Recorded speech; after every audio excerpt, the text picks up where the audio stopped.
The ZV-E10 Mark II, Sony calls this their content creator camera, and I think it's probably a perfect description for this camera. I'm gonna explain the most important features that I think make it fit that label and who would buy this camera.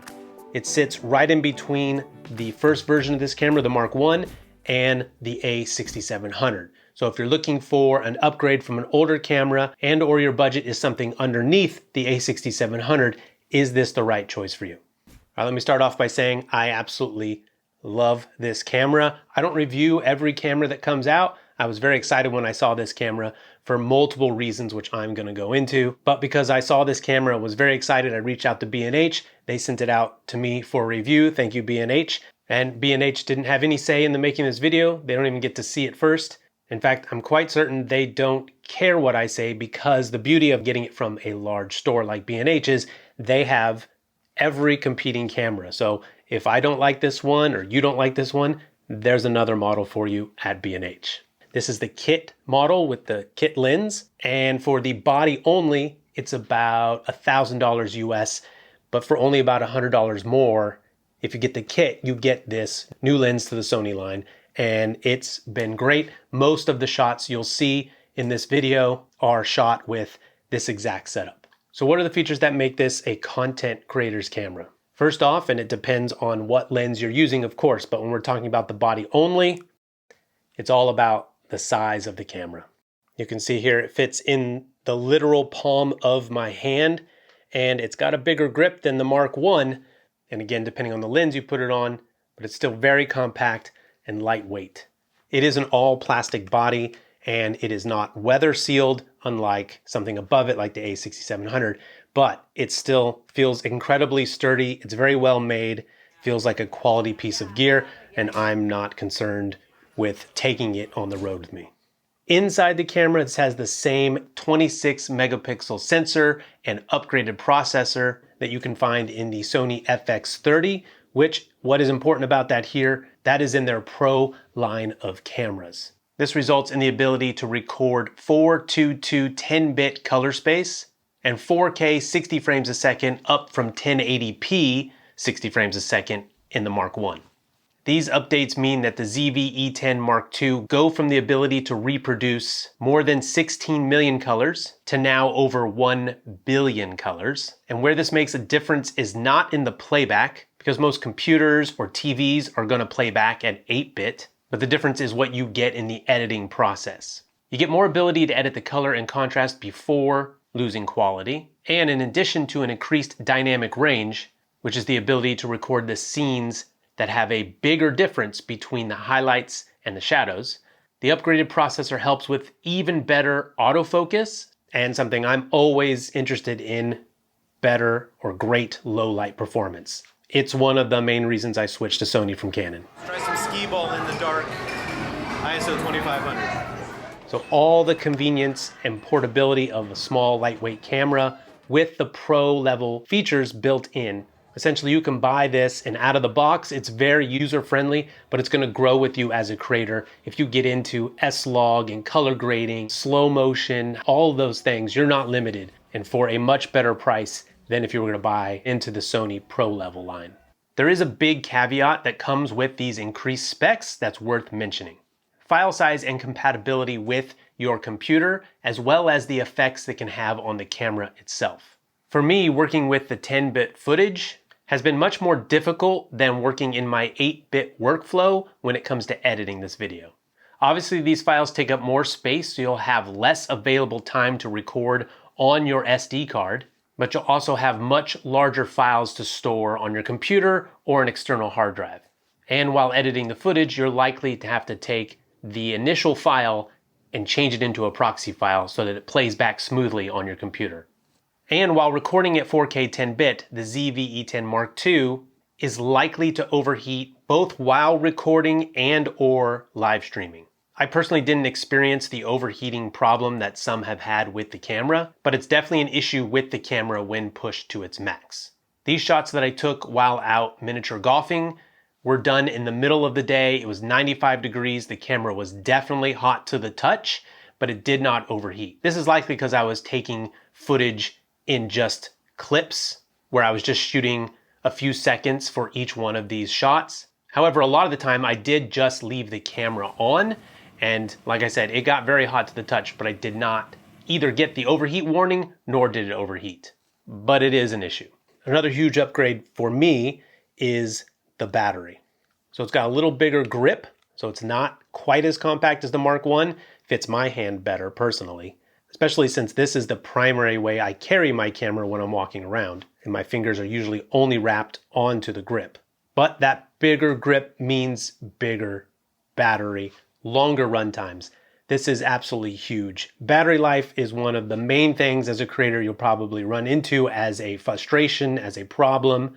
With my A6500, it's got the smaller type battery, and even the Mark I before this has the smaller battery. And if you want to go out for the day, or if you're just like what I'm doing here on a tripod talking to the camera, you're going to need to buy extra batteries just to usually run long enough to complete one video. With this large battery, it can almost go all day. So you're going to get like twice as much runtime as before. And even if you just carry one extra battery, that's going to easily get you through almost anything you're going to shoot that day. But of course, this has USB-C on it, so you can plug into the wall. And when I'm at work running camera all day long, I'll just plug in using the USB-C to power the camera all day long. And another amazing feature for content creators, this has USB streaming. So you can plug this into your computer and stream high quality 4K footage as easy as you would a webcam. And at the same time, that USB-C will power the camera. So before I had to run a separate dummy battery for power and put the HDMI into a capture card. And so it was just a mess of wires. Now it's as simple as USB into your computer and you're streaming.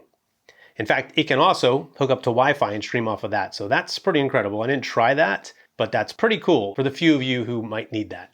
Always important, audio. So I'm running the Shure Move mic, running that into camera, but the mics built into this ZV-E10 Mark II, there are 3 capsules in here, and it has intelligent detection of where you are around the camera. So if you're in front of the camera, it knows that and it prioritizes like a cardioid polar pattern, which is just to the front.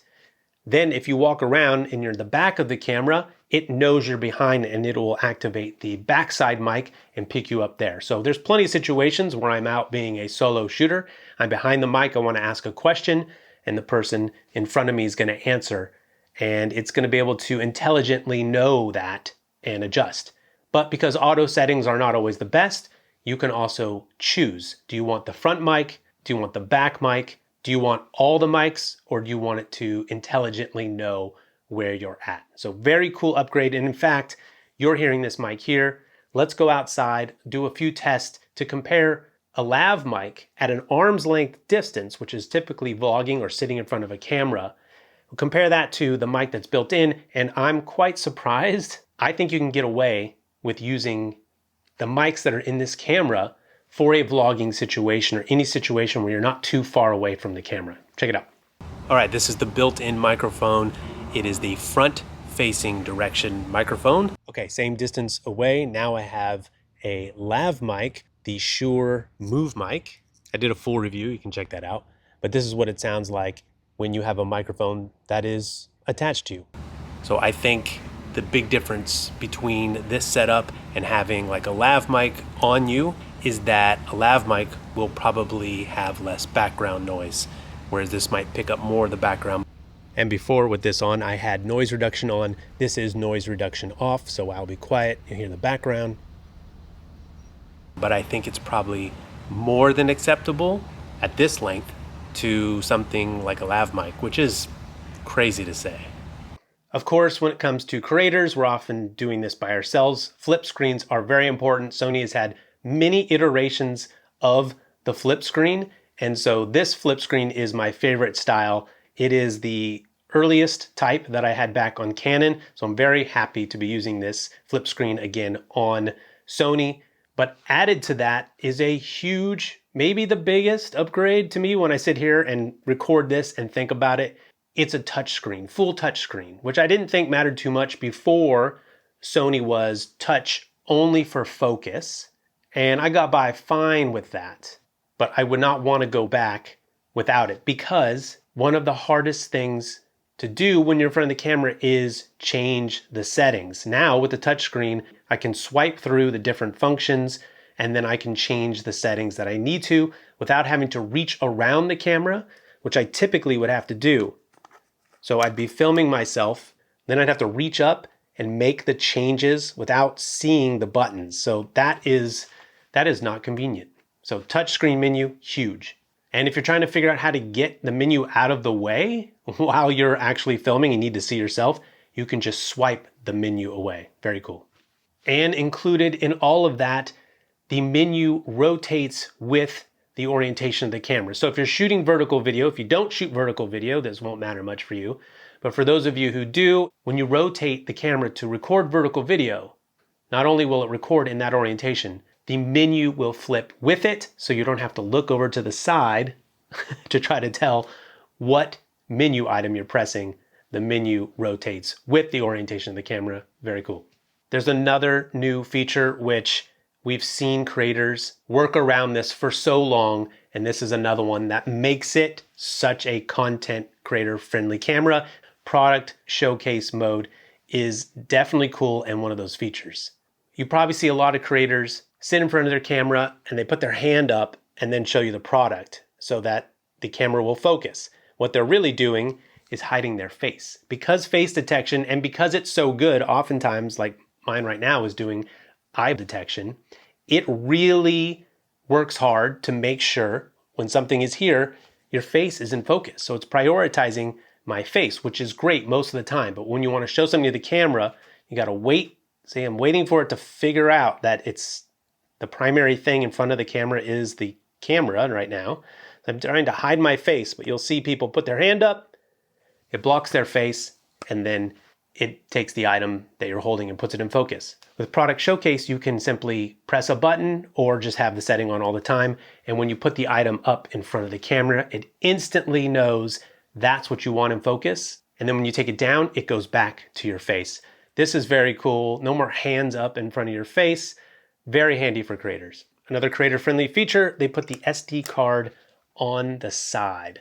Why is that a big deal? Because most of the time, like I am now, I'm on a tripod. To get that SD card out, you'd have to go through the battery door, which is on the bottom, which means oftentimes the tripod gets in the way and it's a pain. It's also a pain to eject it from the bottom.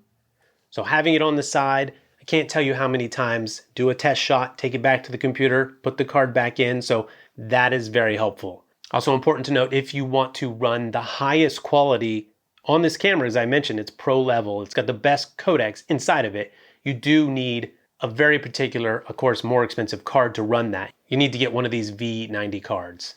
That said, you can start off with a much more affordable card and still get 4K, very high quality, and I don't honestly notice that much difference between the highest and a step down.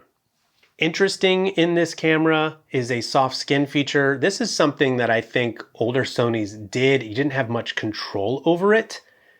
Well, now there's 3 different levels of soft skin. This is not a feature I would generally want to use, although as I get older, maybe a little touch-up wouldn't be so bad. But anytime I'd seen this before, it was way too much. It goes into like plastic skin. And if you've ever been on a Zoom call, and I think you have, Zoom has a touch-up feature with a slide bar, and they've implemented this better than I've seen anyone else do because you can add just a touch. Well, in this, you can do low, medium, and high. High is going to look funky. Low, I barely notice, so that might give you a real nice touch-up. So this is something for you to decide. It's in here. I don't think it's a feature I would use. I'm not using it now. It was just interesting for me to see them include it and give you control over it. This one is trickier because it's more technical than I have gotten into, but the dual base ISO, it's even cool that we just kind of know what the dual base ISO is or what the base ISO is. That used to be something you'd have to go on the internet and work a little harder to figure out, have someone else figure it out and you got to find it. And I think it changes depending on the picture profile you use, but in S-Log3, which I'm shooting in now, you have 2 ISOs that are the native ISOs. Sony does not say it this way, but these ISOs act that way. What that means for you is that you have these 2 different ISOs where your footage is going to be the cleanest. So in brighter situations like what I'm in now with lights and daylight coming in, I can be at ISO 800 and my S-Log footage is going to be the cleanest it can be, and then I adjust my aperture and maybe shutter speed to get the right exposure. And then if you're in low light, you can go all the way up to 2500 ISO in S-Log 3 and have it be cleaner than even ISO below it, like a 2000. So when you bump up to that high ISO, the footage actually cleans up a little bit. So that's cool if you're nerdy and getting into all of that stuff, but if you want your footage to look the best, look up what the native ISO is for your picture profile and try to use that for the cleanest footage. Most notably, if you're doing low light footage, that's where you want to focus on which ISO is going to perform best. Those are my favorite new features and the things that I think separates this camera from the ones below it. But of course, nothing's perfect, so let's talk about some of the downsides. Most of them, I think, are mitigated, and I'll explain what those are, like no physical shutter in here. If you're a photographer, I'm video first. This camera is definitely video first. So if you're getting into YouTube, this is a good camera for that. If you're getting into photography, you might want a different camera, something that has a physical shutter, because you can see some weird, again, I'm not a photographer, but having only a digital shutter for things that are moving at high speed, they can warp and look funky. However, you can take amazing looking photos, high quality photos with these cameras. So as a video first person who then might want to take some pictures, this camera works out great in that situation or for that kind of user. There is no IBIS, in-body image stabilization. So with the kit lens here, you get stabilization. This has optical stabilization built in. However, for a lens like my 16mm Sigma 1.4, my personal favorite lens, that is not image stabilized. And so you're not going to be able to walk around with that without some real noticeable shake in it. But they did include a digital option called active stabilization, and it works quite well. So if you're getting this camera and you're gonna need stabilization, you're gonna need to probably think about getting a lens that has stabilization in it. But if you are relying on the active stabilization for a non-stabilized lens, know that you're gonna have a pretty big crop. So depending on how wide your lens is, when you use active stabilization, you can see here on this 16mm lens on a crop sensor camera, I am still able to hold this at arm's length, walk along here, use the active stabilization, and it works really well. And I'm not too cropped in that it doesn't work for walking and vlogging type setups. There is also a small crop in that 4K 60, but honestly, it's so small, I can't almost tell that it exists. So while it's a negative, I don't really notice it.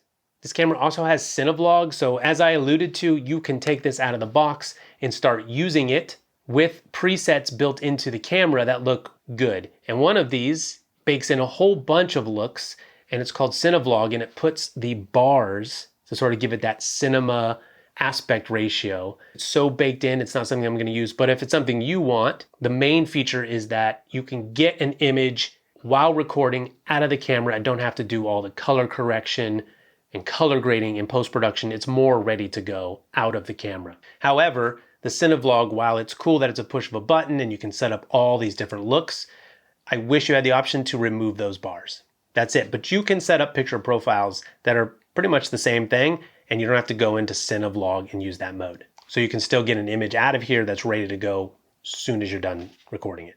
But also when I say you can take it right out of the box and use it, not if it's not charged, because it doesn't come with a simple USB-C cable to charge the camera. You'll probably have a USB-C cable. If you don't have one, you're gonna have to get one. So just pretty lame that that's not included, so just put that in the box, Sony. And if you are using audio that needs to plug into the camera the way that I'm doing it now, you've got a cable that goes into the audio input on the camera. It almost gets in the way of the screen. If you get a connector that's an L bracket and has the coil cable, that's gonna keep it probably out of the way of the screen the way it is for me right now, so it's not too much of a problem. Maybe the audio input on the other side would be better, but it was just one little thing that was almost a negative when I was setting up the audio. However, get the right cable and you'll be fine. One thing they did include in the box is a windscreen for the microphone. This is critical if you're outside. you're almost always going to run into some kind of wind. You don't want to use the wind filter that is built into here, meaning it's just going to be a low cut filter. You can simply attach this into the hot shoe. Okay, assuming you're not using the hot shoe, then we have a problem. Then we need one that just sort of tapes on, I guess. But if you have the hot shoe available, you can click in this very seamless windscreen and it's going to work really well and save your audio. I found a great reason to always use the little included windscreen if you're outside, especially if you're vlogging and you're walking along. You can hear the microphone because I'm creating the wind itself by moving the camera. Take the included windscreen, and now when you're moving and vlogging, going around, you're not getting the wind. So it's great that it comes with that, and a great reason to always have it on even if it's not windy. Turn, no wind. The other place they save some money, in other words, something else that this does not have, that the A6700 has, is an eyepiece. So that camera is going to be more favorable for a photographer, but even in video, it is nice to be able to look without the light of the outside. For me, even as I get older, the eyes get worse. It is sometimes hard for me to see what is on the screen. And so in direct sunlight, even with the sunny weather setting, it can be hard to see your settings, but more importantly, things that are in focus, especially when you're shooting with cameras that can do really shallow depth of field, like on this shot of the bee. Half the time I could not tell if it was in focus, and a lot of the time it wasn't, and I couldn't see that until I brought it back into the edit. That said, video first. I am using the flip screen all the time. It's not going to make the difference, and it's certainly not why I'm going to spend $400 more to get an A6700. But it is a factor into why you might upgrade your camera. This also has mini HDMI, so if you're going to go HDMI out to a capture card instead of USB, you can do that with this camera. And a 3.5 millimeter microphone input and a 3.5 millimeter headphone output. There's going to be a few less physical buttons on the camera, which I actually really prefer. I love having a physical button, so I don't have to dig into menus. However, when you have a touch screen and you have the sort of quick menu setups, those almost function as physical buttons. I can reach up at any time, touch the screen, change my setting. Makes you miss a physical button a lot less. I prefer a physical button, but having that touch menu kind of compensates for that. You've got a zoom rocker here. Zooming is not something I'm typically going to do within a shot, but with these cameras, they have clear image zoom, which you can extend. So if you're using a prime lens like me at 16 millimeters, I can get a little bit more reach without losing any quality or any noticeable quality with the clear image zoom. I could see setting up the clear image zoom on the zoom rocker and that being handy to quickly grab a shot that is more zoomed in. Not a shot while zooming, getting an additional reach out of your lens. Another feature this camera has, which again is for that sort of content creator or the early content creator, is a defocus button. So with the push of a button, the camera will use your lens's largest aperture to get the most shallow depth of field. So it'll drop the background out of focus. This is a thing that people getting into interchangeable lens, larger sensor cameras are really probably that's what got them into these type of cameras. If it wasn't the low light capabilities, probably both, like me. But with a push of a button, it'll open up that aperture, dropping the background out of focus, and it'll apply other auto adjustments for the exposure, mostly changing the ISO so that you have a correctly exposed image. It'll do all that for you at the push of a button. Now that's cool, but you only have to learn a couple things like the exposure triangle, maybe just ISO, and how the aperture works before you're doing that manually yourself. So it's a cool feature, one of those starter features out of the box that you might try, but I think quickly you won't be using it. One of the things about the hardware in here, it does have the same sensor and processor as the A6700 and the FX30, the cameras above it, but it doesn't include the AI chip that those cameras have. Those just give you a little bit more, I think, more focus options. And it does the auto reframing where the camera will look like it's following you around a little bit as you're moving. So it would be cool to have those features, but it's not a game changer for me. On my wish list, audio setup is always that extra thing that just makes doing these videos that much harder. I have a lav mic, but it's got its own battery and it's got to be plugged into the camera.